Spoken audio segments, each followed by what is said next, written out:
22 জুনৰ পৰা উখল মাখল হ'ব নীলাচল পাহাৰ 22 জুনৰ পৰা 26 জুনলৈ অম্বুবাচীৰ মহাযুগ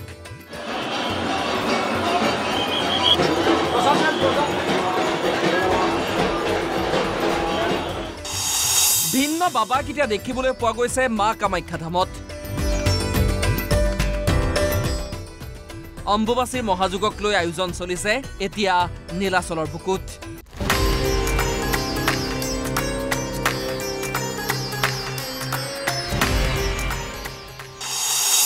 কামাখ্যালৈ আহিছে সানগ্লাস বাবা চকলেট বাবা रुद्राक्ष बाबा महाकाल बाबा शनिराज बाबा और बाकी यहाँ पर जब तब साधन भजन करने के लिए साधुओं के लिए सभी व्यवस्था का उपलब्ध किया जा रहा है बिल्कुल हमारा पूरा संपूर्ण जीवन प्रथम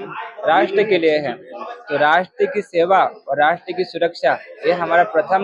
कर्तव्य है तो इसके लिए कोई भी बांग्लादेशी कोई भी यहाँ पर नहीं आए इसलिए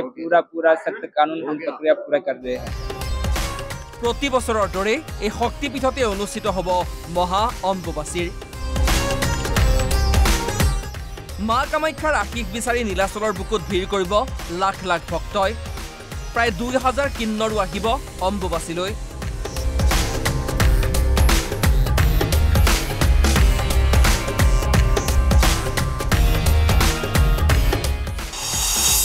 দেখি বিদেশী পৰ্যটকৰে ভৰি পৰিব নীলাচলৰ বুকু 22 জুনৰ বিয়লি 2:56 প্ৰবৃত্তি লগে লগে বন্ধ হ'ব মা কামাখ্যাৰ দুৱাৰ 23, 24 আৰু 25 জুনলৈকে বন্ধ থাকিব মন্দিৰৰ দুৱাৰ অহা 22 জুন তাৰিখে দিনৰ 2:56 যোৱাৰ লগে লগে প্ৰবৃত্তি হ'ব অৰ্থাৎ 22 দিনৰ দিনাখন 2:56 মন্দিৰৰ দুৱাৰ বন্ধ হ'ব আমাৰ এটা পৰম্পৰা আছে 3 দিনলৈকে আমাৰ মাৰ দুৱাৰ বন্ধ থাকে 23, 24, 25 3 দিন বন্ধ হ'ব 26 জুনত পুৱতি নিশা 3 বজাত নিবৃত্তিৰ লগে লগে 26 জুনত খোল খাব কামাখ্যাৰ মূল দুৱাৰ এবাৰ অম্বুবাচী মহাযুগত সংযোগ কৰা হৈছে কেইবাটাও নতুন নিয়ম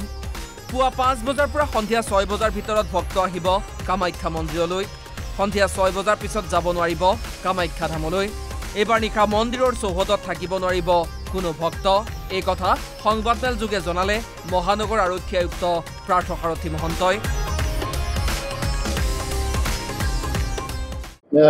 ইতিমধ্যে গম পাইছে যে 22 তাৰিখৰ পৰা এইবাৰ 2025 বৰ্ষৰ অম্বুবাচী মহাযুগ 22 তাৰিখে দুপৰীয়া প্ৰবৃত্তি হ'ব আৰু 26 তাৰিখে ৰাতিপুৱা নিবৃত্তি হ'ব আৰু সেই ক্ষেত্ৰত যিখিনি ধৰ্মীয় দিশৰ কথা আছে সেই কথাখিনি আমাৰ ইতিমধ্যে দলৈ মহোদয়ে আপোনালোকক অৱগত কৰিছে এইবাৰ আমাৰ অম্বুবাচী মহাযুগৰ ক্ষেত্ৰত আমি আগতকৈও বেছি মনোযোগ দিবলগীয়া হৈছে আৰু আগতকৈও বেছি আমি ডিটেইলত গৈ আমি কিছুমান ব্যৱস্থা কৰিবলগীয়া হৈছে তাৰ কেইটামান কাৰণ হ'ল যে যোৱা কেইবছৰত হাইদৰ হুছেইন আৰু happy Bora report NB news